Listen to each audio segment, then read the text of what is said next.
Hey guys, it's Tuesday and there are 59 days left until Rockstock.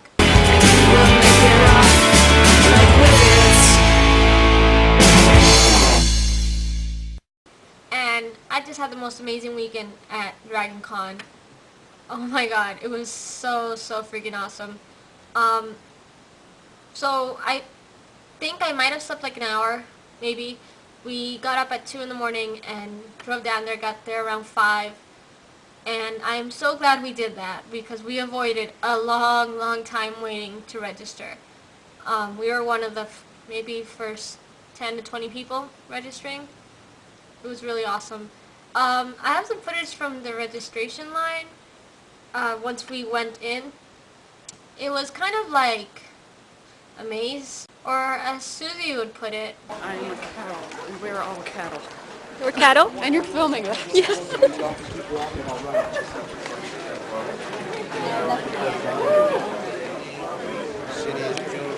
And we have to go all the way to the end.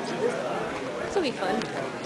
We all got dizzy, but we were out of there in what, 10, 20 minutes tops? Not even that. So it was worth it. So since that got done really quickly, we ended up being second in line to meet Tom Felton, which kind of freaked us out a lot, but we managed to be coherent and not fangirl him, and we basically just talked about Half-Blood Prince, and I think we kind of shocked him when we told him that we had each seen it 4 times.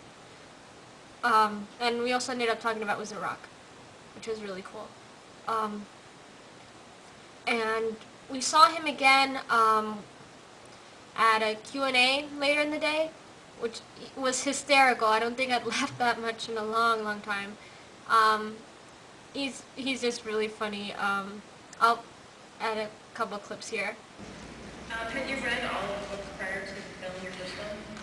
This was something that my publicist was very angry at me for saying early on in the film, but no, I was the only cast or crew member, I think, that had no recollection of what was going on at all. Yeah, no, it's true.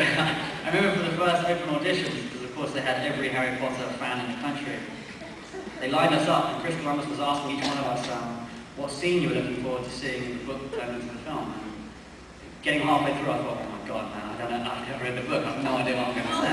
So the guy next to me was like, oh, I love the goblins and Gringotts and stuff, and I was just like, yeah, man. I love those goblins. Chris Columbus knew straight away that I had never read the book, and I think he had a little laugh to himself, so that helped me. How did you get cast for Dragon Malfoy? Were you in an audition? Yeah, it was a very long-winded audition, as you can imagine. It was Harry for the first 4 or 5 times, dyed my hair brown, scar on the forehead, fake glasses. Then Rupert, ginger hair, Rupert blonde, sorry, I get confused with the two. Sorry. Yeah, then they dyed my hair ginger for that one. And this time people at school were wondering what the hell was going on. And then they dyed it blonde, man, a little cut, to finish it off. So, yeah, I didn't get, finally went for Draco. I think Chris Columbus was keen to use me, but just didn't know quite where to fit me in, so he chose me to be the evil little one, so yeah. I'll roll with that, yeah, why not? We met Alan Ruck, who plays Ferris Bueller's best friend, and the mayor from Spin City, the preacher guy from Firefly, some Lord of the Rings actors, and one of them was really cool, and Christine Rose, who plays Mrs. Petrelli on Heroes, who's super nice, and I felt kind of guilty going up to her because I haven't finished watching the last season. I'm like 5 episodes behind still. But I went up and I told her I love the show, I can't wait for next season, and then she asked me which of her sons was my favorite. So I told her Peter, because I loved Milo. And then I mentioned to her that I had met Milo last year at a meet and greet in New York. And she was really surprised. She was saying that he never ever does stuff like that. I don't remember the word she used as to why, but she said that he never does stuff like that, and to consider myself lucky, which I already did, because the fact that I got to meet him. But, so that was awesome. What else? There were some amazing costumes. I did not let go of my camera during the whole day. I was just taking picture after picture, which is something I never do. So, but it was a lot of fun because people would pose for the pictures. There was this guy who was dressed up as Doctor Who, David Tennant, who was an uncanny resemblance to him. And there were a ton of awesome costumes.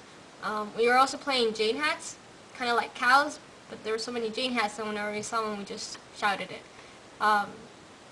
Because they were everywhere. I kind of wanted one. Maybe one day I'll get one. But it was so much fun. I had such an amazing time. We walked so much. I was in so much pain that night, that afternoon, whatever.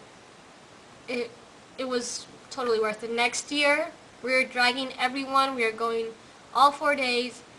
We'll stay at the hotel. The Marriott is beautiful and amazing. And whenever I can I'll reserve a room.